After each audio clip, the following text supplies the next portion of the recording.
Exactly 33 minutes past the hour. Welcome back to Sunday Live here at Citizen Television. In the house today, People's Liberation Party Chair Martha Karua, outspoken critic of the Kenya Kwanza government, senior counsel. She doesn't mince her words. She calls it like she sees it, without fear or favor.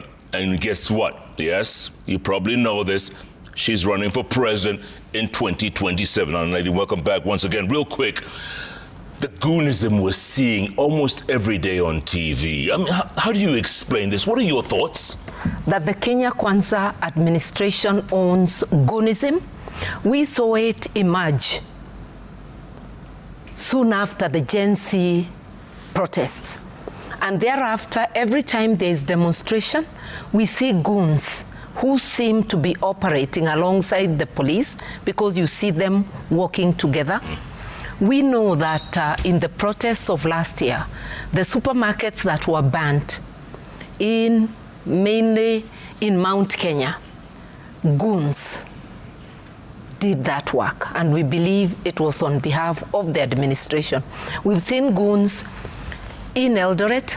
Yep. We've seen goons all over the country. One distinguishing feature, unless if now they have stopped, is the rungus they carry, which are brand new. I didn't see that in yesterday's goonism at the All Saints, but goonism, as I have said, is owned by the Kenya Kwanza administration, and that's why they have not been able to stamp it out, because it is their tool of choice of putting down dissent and stopping the people from expressing themselves. And yet CS Murkomen, CS for Interior Murkomen, says opposition is the one who is producing the goons. Then he could by now have arrested whichever opposition member. Opposition is not in power. Opposition is not in charge of police. It is idle for Murkomen to talk about opposition. You are the minister in charge of internal, shall I say, insecurity? If indeed you're minister in charge of security, pull up your socks together with the people under you.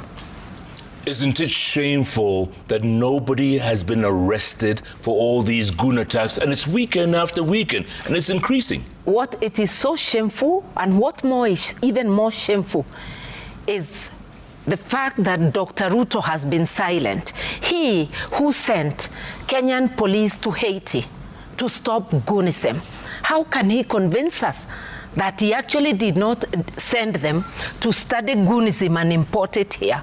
Why is he so silent about it? It is a national crisis. And yet some people are saying, why is it so difficult to arrest these goons? Are they faceless? Are they nameless? They own them. That's what I've said. That's the only reason. Remember the goons who attacked a church in Othaya? Yeah. Names were given. The IG, when we visited him, said, action would be taken. None has been taken to date. There are many other incidents of goons who are identifiable. Even yesterday's goons, the faces of some can be seen. Yeah. So it is not that they don't know, it's that they are unwilling because they own them. With 14 months to go before the next general election, what does this mean? The goonism, are you fearful for your lives? Are you fearful for campaigning? What does it say about the whole scenario? It looks like Dr. William Ruto, seeing that the tide is totally against him, and there's no way he can turn that tide to become for him. It's like he and his administration are preparing to cause chaos and mayhem, perhaps to ensure that no elections are held, or if they are held amidst chaos and therefore cannot be accountable. But there's something we can do, fellow Kenyans. Let's come together. We've got to stop him. Power belongs to the people. The people in the Constitution has to be actualized now. Yeah. There's always someone behind the goons, right? Yeah. Why can't they be named? We know, I mean, obviously, it's not rocket science. Yeah. The goons are being assigned by someone. Yeah. Why can't those people be named? I think that there are people who get to know who they are.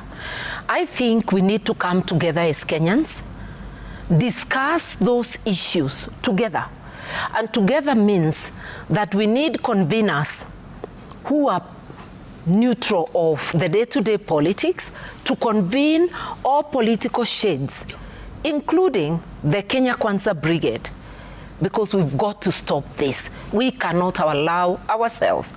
We cannot sit idle as our country disintegrates.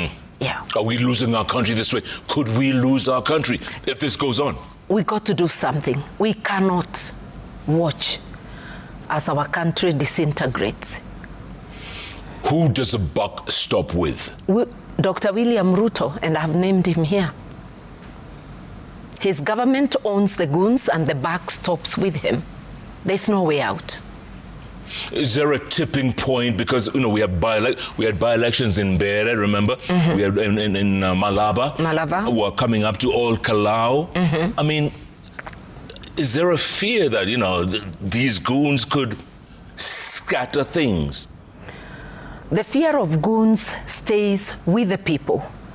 The fear of expressing yourself legitimately through peaceful demonstrations is there because goons are introduced to turn the demonstrations chaotic, to introduce violence together with the police. They are no longer content to introduce violence through tear gas and police bullets. They are now bringing in goons to add to it. The fear is real, but fear is not enough. We, the people, must take action. Can we do it? Are we able to? Yes, we are able to, and we do not need to use violence or goons.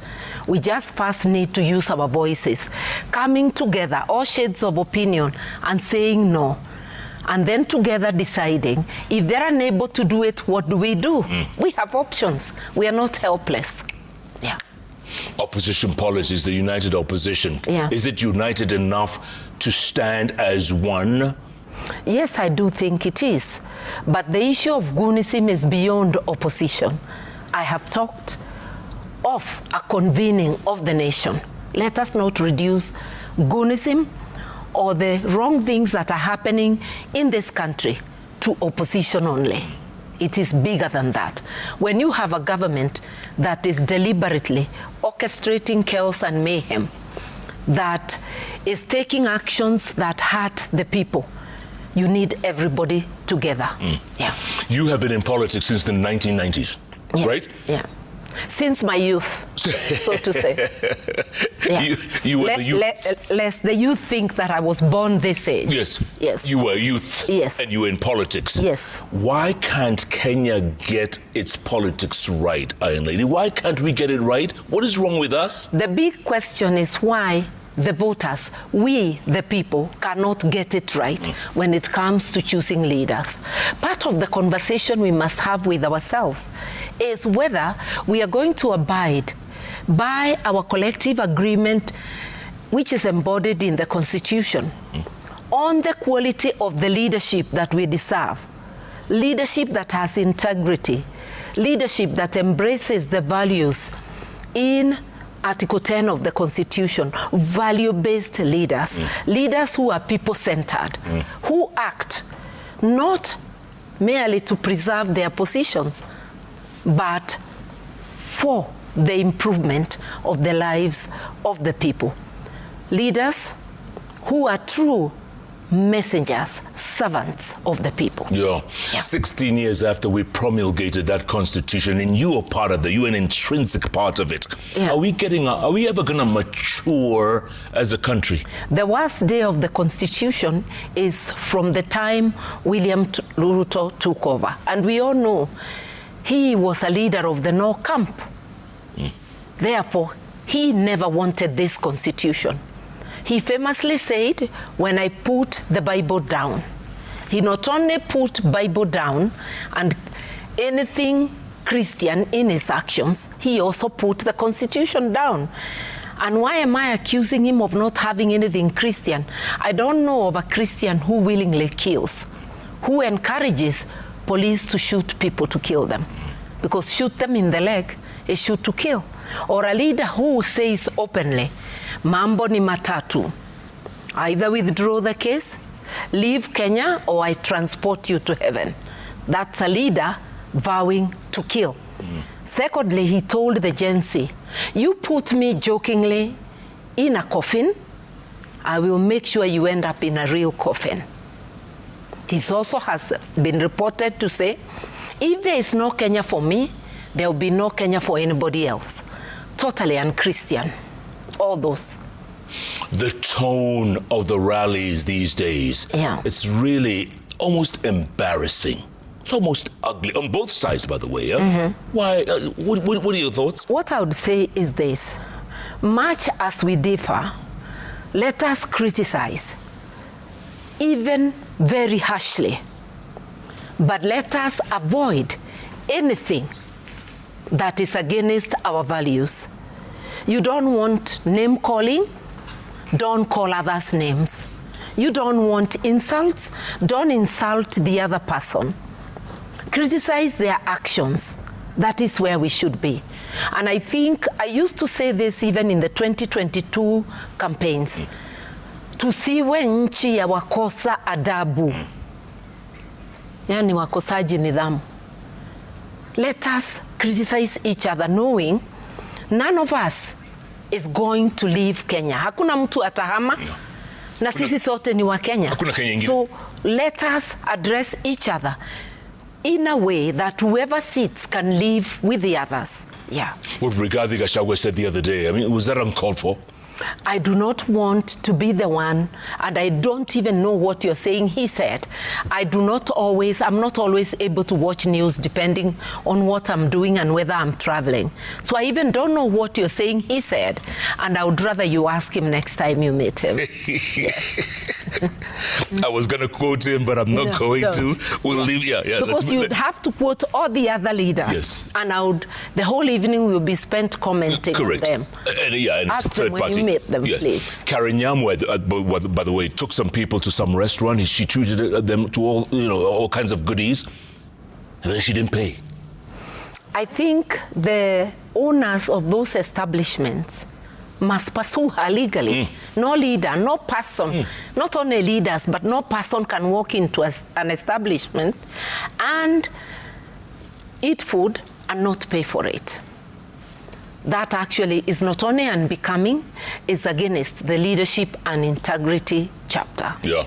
I told you a moment ago, we have 14 months to the elections, right? Yeah. June, July, August, yeah. And you're ready, and are you up and running? Are you on the road? Is People Liberation Party? Up and running with what we are calling the Purple Train.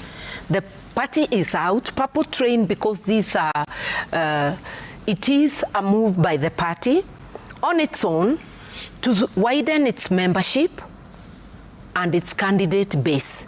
You can't hunt for candidates jointly.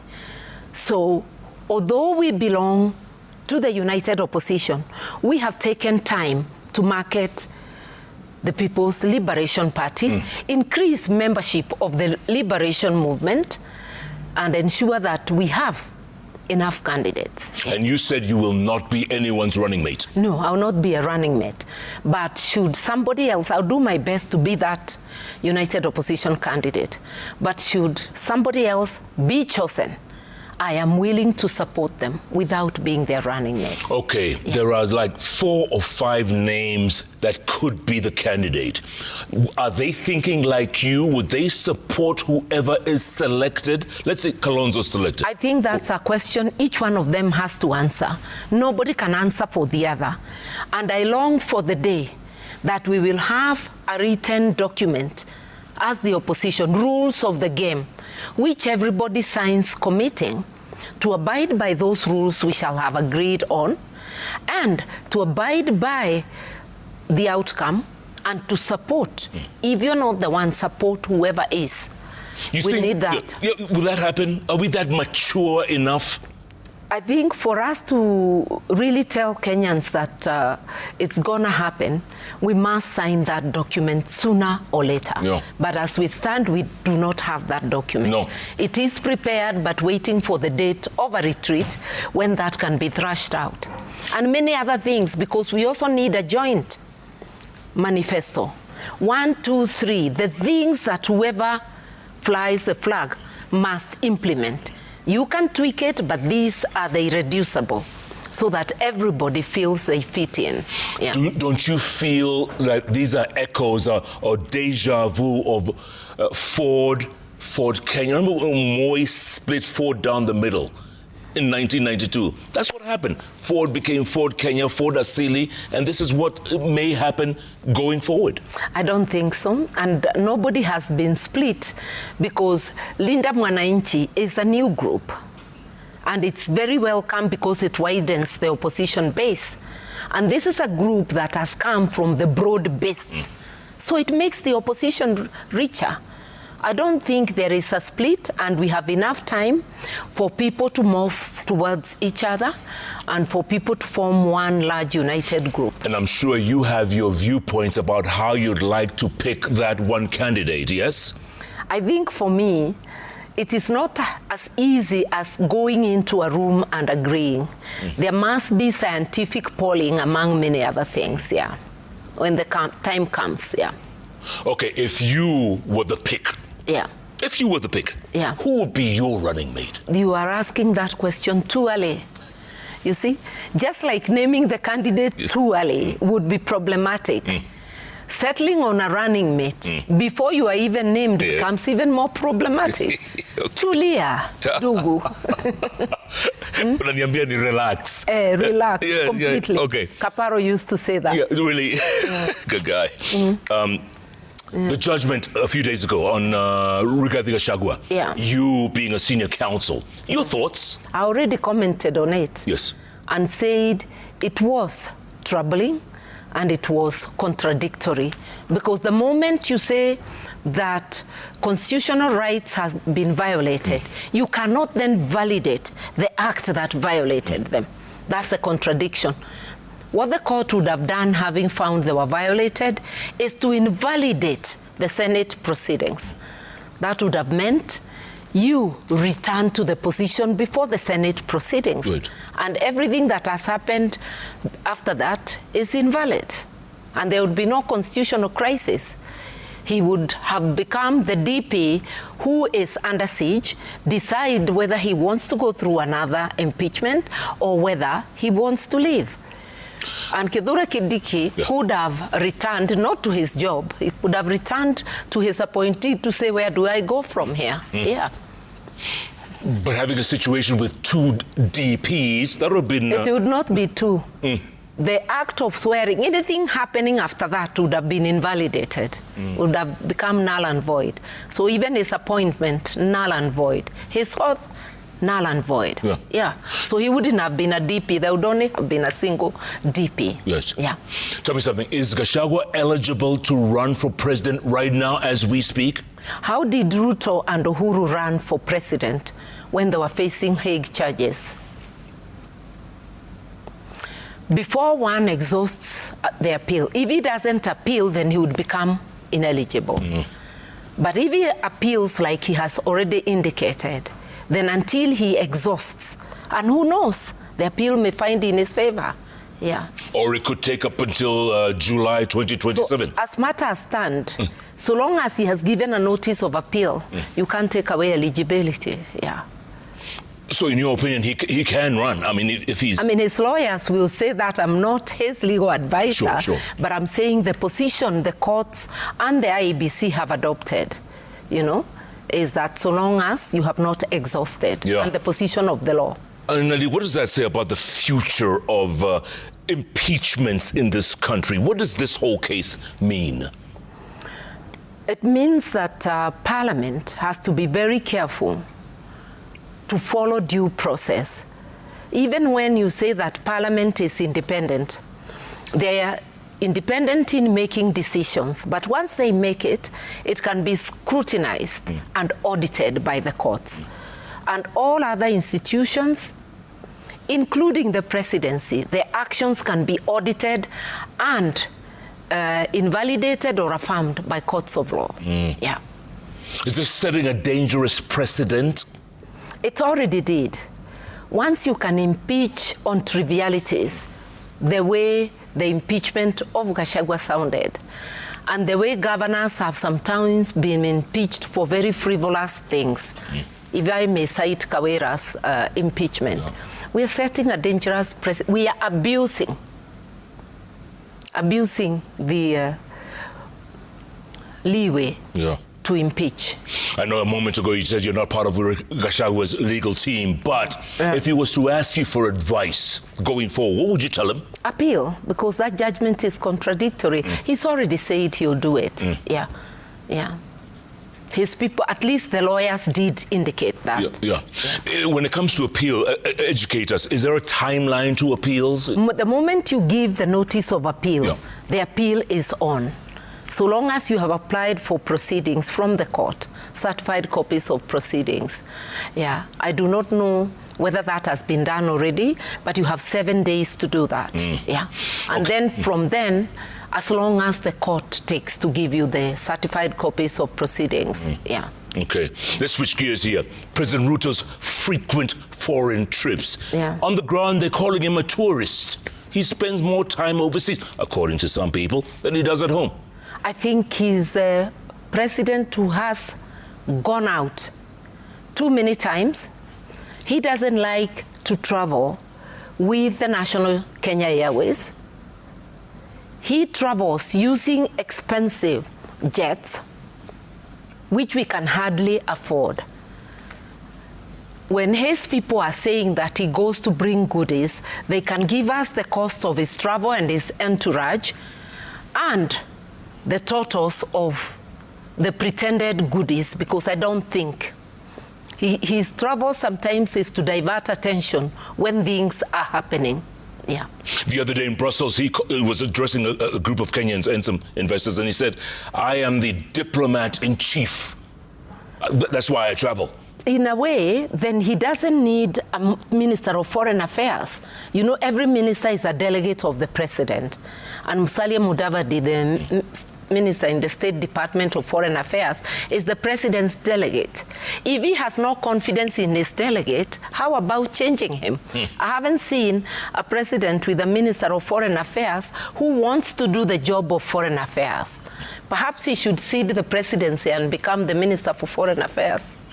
If you were president, Iron Lady, how differently would you handle that, travels overseas? The work is right here to see that things are going right.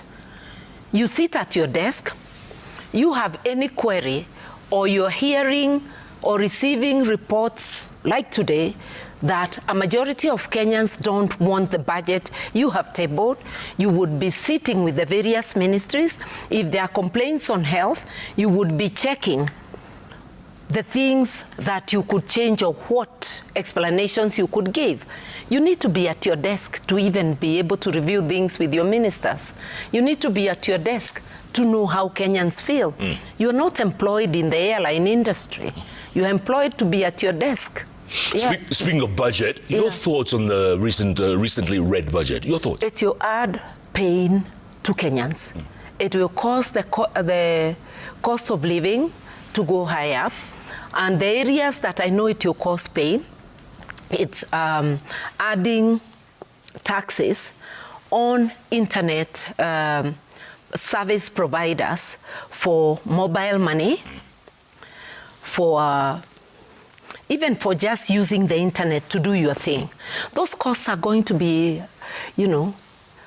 absorbed by the consumers. So the young people who have no jobs and find things to do in the internet are going to be affected.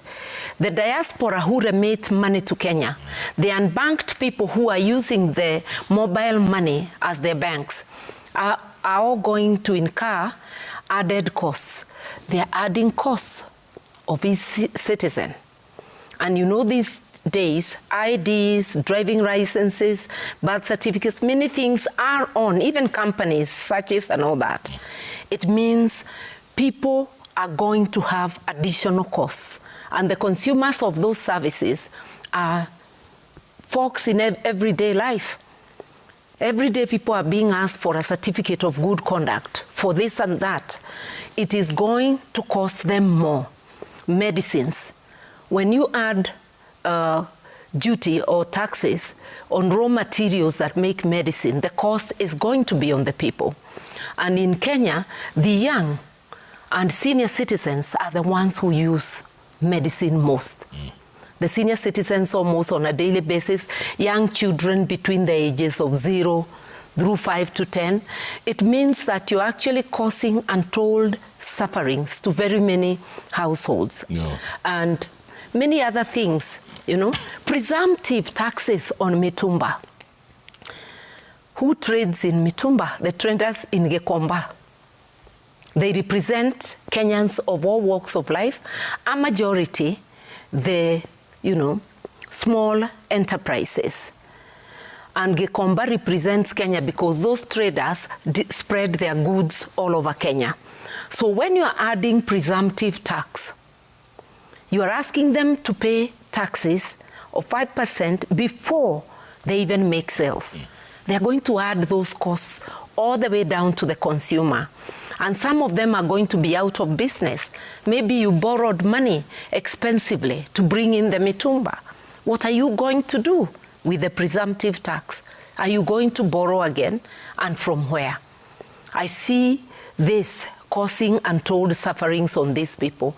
And as though that is not enough, I have learned today that the Kenya Kwanza administration is allowing Chinese wholesalers to come and set up in Kenya. I actually saw it on the internet and it was confirmed to me by traders from Gikomba. Those traders are Nyamakima. Those traders trading in kitchenware, trading in very many things that they go to buy at Guangzhou and come and sell. If Chinese people, hundreds of them, are being permitted to set both wholesale and retail shops here in Nairobi, how many people are going to go out of jobs? Because they are going to bring it cheaper than the traders who go to Guangzhou. Just like we have seen China centers springing everywhere. Before it was only one near Kenyatta University. Now there is a China center somewhere near Village Market in the Roslyn Mall. And I have seen them in very many other places. The question is, and President Ruto should answer this one because he says he travels to give us goodies. How many Kenyan wholesalers or retailers are in downtown Guangzhou or any other town of China selling? Foreign policy ought to be for the mutual benefit of countries. On what account are we allowing foreign nationals to come and compete with Kenyans on jobs that can actually be performed by Kenyans? So you first punish us with taxes, then you throw out of jobs by bringing foreigners. I think the priorities of this government are upside down, and if Dr. Ruto sat on his desk, he would know all these things. The alternative government offered an alternative budget. Martha Karua too offered an alternative budget. Oh, yes. Tell us. And mine came a day earlier. I said very clearly that I would scrap SHA contributions and revert to what we had under NHIF, where all the unemployed were paying 500, with some being supported by the Exchequer to pay for their medical services, where there was a limited upward trend irrespective of how much you earned. The highest was capped at 1,700. With SHA, it could even go to 10,000 depending on how much you earn. So people are paying more while getting very little. Under NHIF, 500 was for the family. Any other amount you pay, whether employed or not employed, was for the entire family, people under 18, and if a student under 25 years of age. Now SHA, and quantified amounts paid by different people, we are paying more, and we are getting less. Today, the KK administration boasts that we have 31 million people plus registered under SHA. Even if everybody paid a flat 500,000, that would be more than 15 billion a month. A year it would be almost 180 something, almost 200 million. If you add that to the money now allocated to health, which is about 175, and you concentrate on SHA prioritizing public facilities, because that's where a majority of the people go, improving the examination and curative, whatever it is, facilities that we need in hospitals, we can very soon be able to give universal health care to everybody. But bringing an animal called SHA, where 104 billion was first paid to service providers, those who built the system, and where unspecified sums of money go to them every month, are prioritized over the claims by the ordinary person. It is actually very, very inhuman. You can't draw money from all, including the poor, and prioritize paying your favorite contractors. We do not know who, disguised as a foreigner, is within those contracts.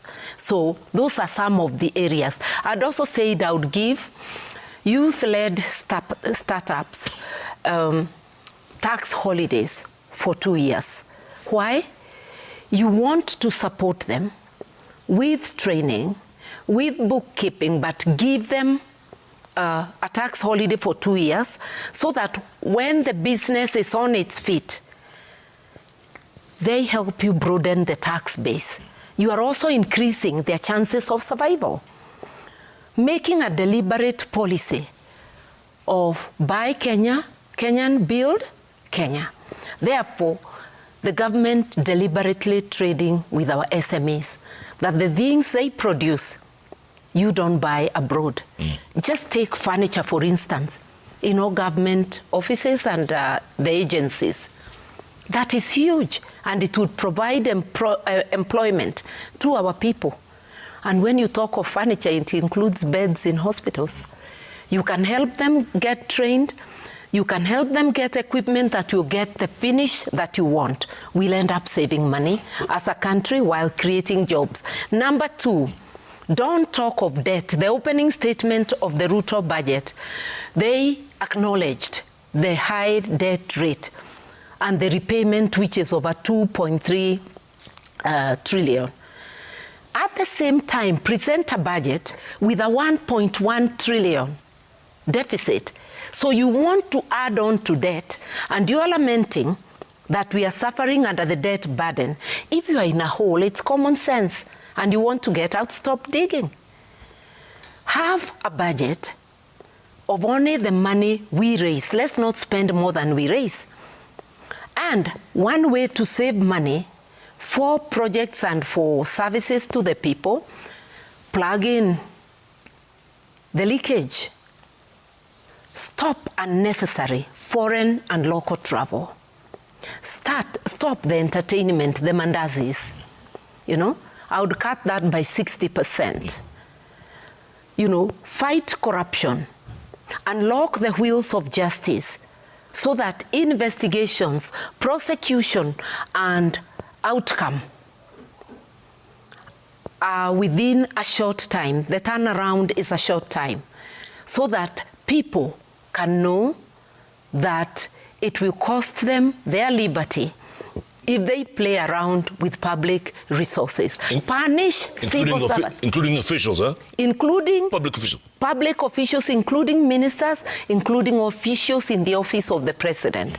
That anybody who spends money that is not budgeted is immediately sanctioned. People will know it's no longer business as usual. Let's have lifestyle audits. People get into government. You are a minister 2 days and you start buying planes. You are an official in a public facility and the next day you are putting up mansions and buying others. If you took a loan, we would be happy for you to declare. If you didn't and you have source of wealth that we don't know, you are punished. Look alone last week where City Hall officials were found with money. Cash. You know, real serious cash. Serious. Look at the G2G petrol scandal where the officials were found with 500 million, which we never hear of. How come Dr. Ruto hasn't talked about it or anybody? Or is it that they know where it is? Because there was a rumor the money was taken to State House? How come those officials were not prosecuted? The rumor, this gives credence to the rumor that they were told to get the money to State House and to also resign and they will not be prosecuted. This is not the way to fight corruption. Do not raise taxes. Do not borrow before you seal the leakages. That is the way to help Kenyans. I can't talk about everything, but also look at the youth. They need jobs. When you support the SMEs, I said, you create jobs, but also stop competing with businesses in the local banks by borrowing. And one way of doing that is trying as much as possible to have a balanced budget.